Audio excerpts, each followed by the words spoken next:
Hi friends, ఈరోజు వీడియోలో భాగంగా తెలంగాణ జాతరల గురించి తెలుసుకుందాం ఫ్రెండ్స్.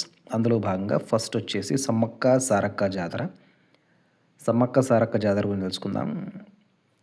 సమ్మక్క సారక్క జాతర ములుగు జిల్లాలోని తాడ్వాయి మండలంలోని మేడారం గ్రామంలో జరుగుతుంది.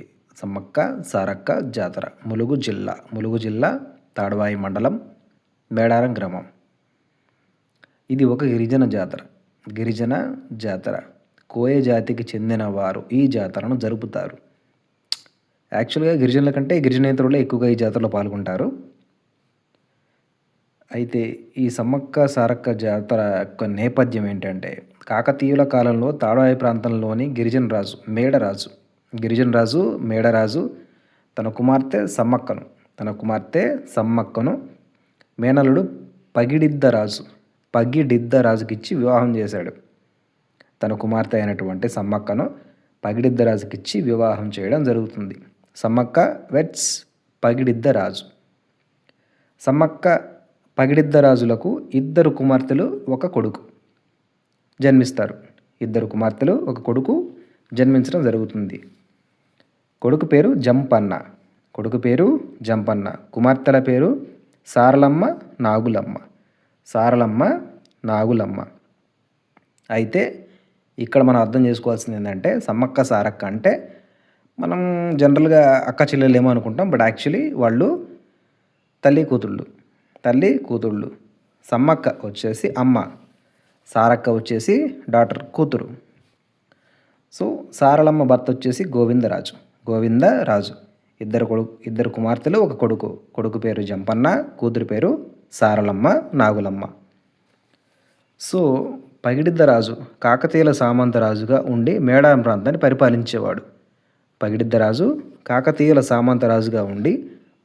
ప్రాంతాన్ని పరిపాలించేవాడు. ఎప్పుడు? 13వ శతాబ్దంలో, క్రీస్తు శకం 13వ శతాబ్దంలో. అయితే ఒక సందర్భంలో కరువు కాటక పరిస్థితుల వల్ల మేడారం ప్రజలు పన్ను కట్టలేకపోతారు. పోయారు. సో ఆగ్రహించిన కాకతీయ రెండవ ప్రతాపరుద్రుడు తన సేనాని అయినటువంటి యుగంధరుడితో సహా మేడారంపై దండెత్తుతాడు.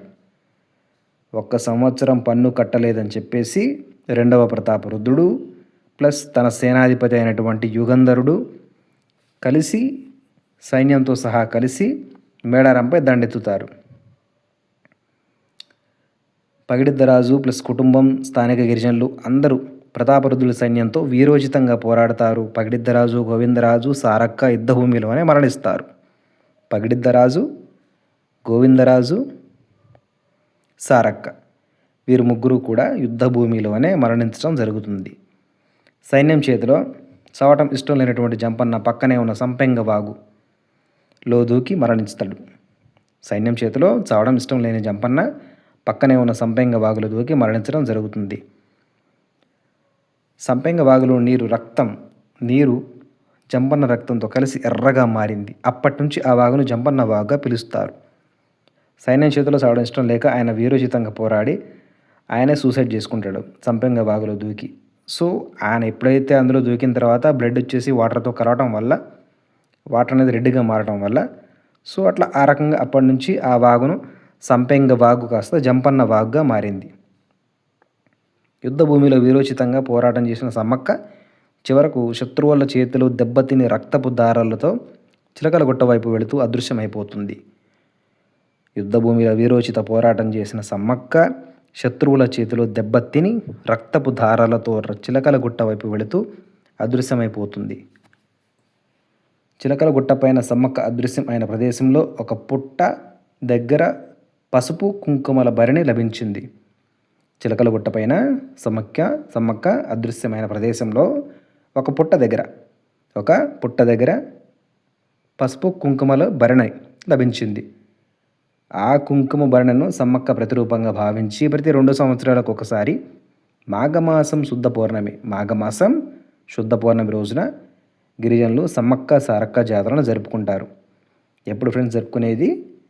ప్రతి 2 సంవత్సరములకు ఒకసారి మాఘమాసం శుద్ధ పౌర్ణమి రోజున గిరిజనులు సమ్మక్క సారక్క జాతరను జరుపుకోవడం జరుగుతుంది. అయితే ఈ జాతరను 4 రోజులు జరుపుకుంటారు ఫ్రెండ్స్. 4 రోజులు జరుపుకుంటారు.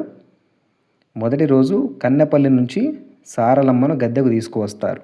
మొదటి రోజు కన్నెపల్లి నుంచి సారలమ్మను గద్దెపైకి తీసుకువస్తారు. రెండవ రోజు చిలుకల గుట్టలో భరణ రూపంలో ఉన్న సమ్మక్కను గద్దెపైకి తీసుకువస్తారు. మొదటి రోజు కన్నెపల్లి నుంచి సారలమ్మ, రెండవ రోజు చిలుకల గుట్ట నుంచి భరణ రూపంలో ఉన్నటువంటి సమ్మక్క, మూడవ రోజు అమ్మవార్లు ఇద్దరు గద్దెపై కొలువు తీరుతారు. మూడవ రోజు వారిద్దరూ కూడా గద్దెపైన కొలువు తీరడం జరుగుతుంది. ఆ రోజే భక్తులు అధిక సంఖ్యలో హాజరై జంపన్న బాగులో స్నానమాచరించి అమ్మవార్ల గద్దెలను దర్శించుకుంటారు. 4వ రోజు సాయంత్రం ఆవాహన పలికి అమ్మవార్లిద్దరిని తిరిగి యుద్ధస్థానానికి పంపించడం జరుగుతుంది. దీంతో జాతర ముగుస్తుంది. సో ఈ విధంగా జాతర ప్రాసెస్ అనేది ఆ యొక్క సమ్మక్క సారక్క నేపథ్యం అనేది ఉంది ఫ్రెండ్స్. అయితే సమ్మక్క వాహనం వచ్చేసి పెద్ద పులి సారక్క వాహనం వచ్చేసి జింక. ఈ జాతరలో గిరిజనులే పూజారులు. భక్తులు అమ్మవార్లకు నైవేద్యంగా తమ శరీర బరువును సరితూగే బెల్లం మీన్స్ బంగారం మీన్స్ బెల్లం సమర్పించుకుంటారు ఫ్రెండ్స్. ఈ జాతర ఆసియా ఖండంలోనే అతిపెద్ద జాతరగా యునెస్కో గుర్తింపు ఇవ్వడం జరిగింది.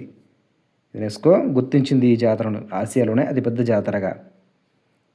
ఈ జాతరను తెలంగాణ కుంభమేళ అని కూడా పేర్కొంటారు. సమ్మక్క సారక్క జాతరను తెలంగాణ కుంభమేళ అని కూడా పరిగణించడం జరుగుతుంది. భారతదేశంలో కుంభమేళ తర్వాత అత్యధికులు హాజరయ్యే పండుగ ఇదే. భారతదేశంలో కుంభమేళా తరువాత అత్యధిక మంది భక్తులు హాజరయ్యే జాతర ఇదే. ఈ జాతరను అంటే సమ్మక్క సారక్క జాతరను 1996 ఫిబ్రవరి 1న రాష్ట్ర పండుగగా అప్పటి ఆంధ్రప్రదేశ్ ప్రభుత్వం గుర్తించడం జరిగింది. ఈ జాతరను సమ్మక్క సారక్క జాతరను 1996 ఫిబ్రవరి 1న రాష్ట్ర పండుగగా అప్పటి ఆంధ్రప్రదేశ్ ప్రభుత్వం గుర్తించడం జరిగింది. సో ఇది ఫ్రెండ్స్ జాతరలో భాగంగా ఫస్ట్ జాతర గురించి. So please like, please subscribe, please do comment. Thank you friends. Thank you very much to everyone.